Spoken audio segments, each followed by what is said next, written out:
Hi guys, my name is Volker and I love to make beautiful imperfect things. Today I'm going to show you how to work kitchen stitch both when working flat and when working in the round.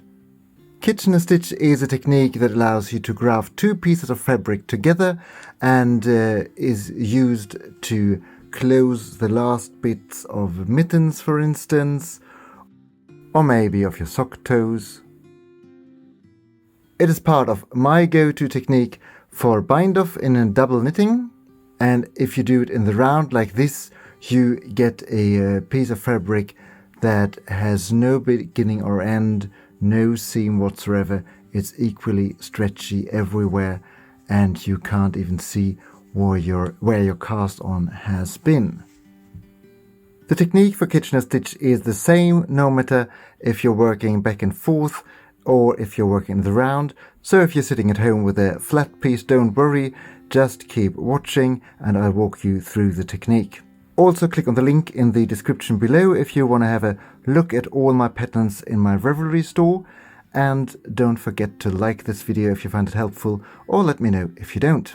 Apart from your working yarn and your work, obviously, you need a tapestry needle and a pair of scissors. If you want to do kitchen stitch in the round, you even need 2 markers.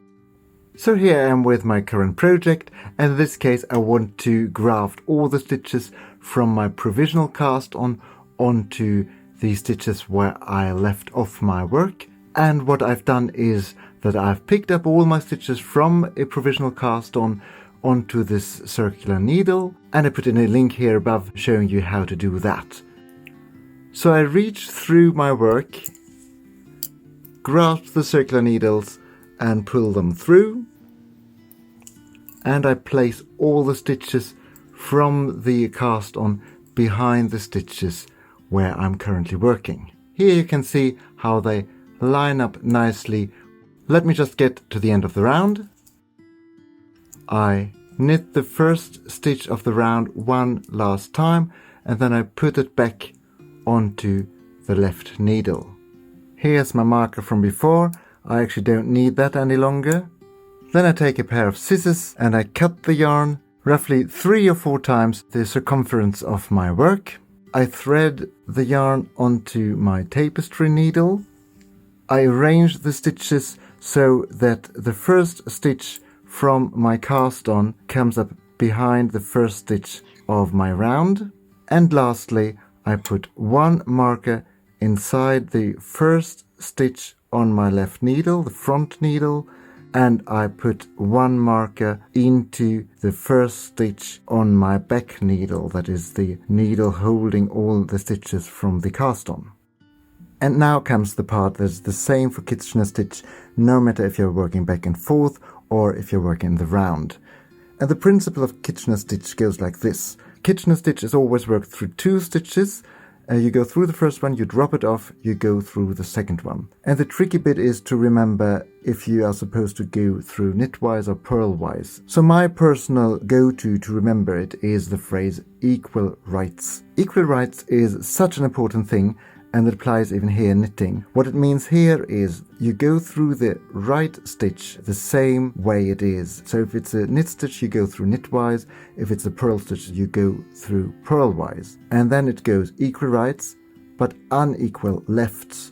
So if this is a knit stitch, you go through purlwise. If this is a purl stitch, you go through knitwise. And that's actually all there is to it. In this case, you have all your knit stitches on the front needle and all your purl stitches on the back needle. Okay, let's do this.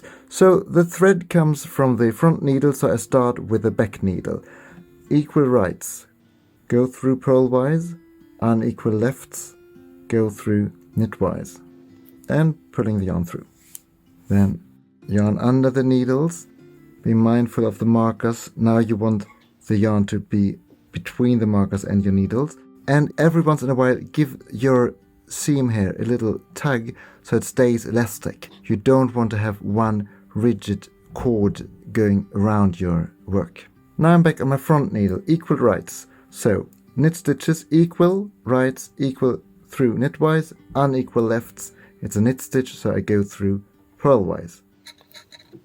And I pull my yarn through. under the needles, a bit of a tag, and then you continue on like this. Go through purlwise off, go through knitwise, and pull your yarn through. Go through knitwise off, go through purlwise, pull through. And every once in a while you can even check your seam here that you're really happy with the tension here. Here I've come to the last 2 stitches on each needle, and I'm going to show you how to finish up the whole thing, and obviously you won't have to do these steps when you're working back and forth. The first thing that we're going to do is that we put these stitches back onto our needles and go through them one last time. And here's really easy to lose your stitches, so I just put my needle there, and then I go to the other end of my circular needle, I pull on the stitch with a marker, I slip it onto my needle as a backslash, and then I can remove the marker. I secure these stitches so that they don't slip off, and then I do the same with the front needle. So now I'm once again in a position that I can continue with my Kitchener stitch. These 2 stitches I've already gone through once, so in the end I've only have to go through them once more again, because as you might have noticed in Kitchener stitch, you go through each stitch twice. This stitch I've gone through once already, so this is the last time, and then I'm done with that stitch. I can pull off out the needle, then I do the same on the front needle, and then I'm done. So as you see, this is really nice. I can tighten it up a bit, and I have to weave in the end. So that's all for today, guys. Take care and good luck with your project.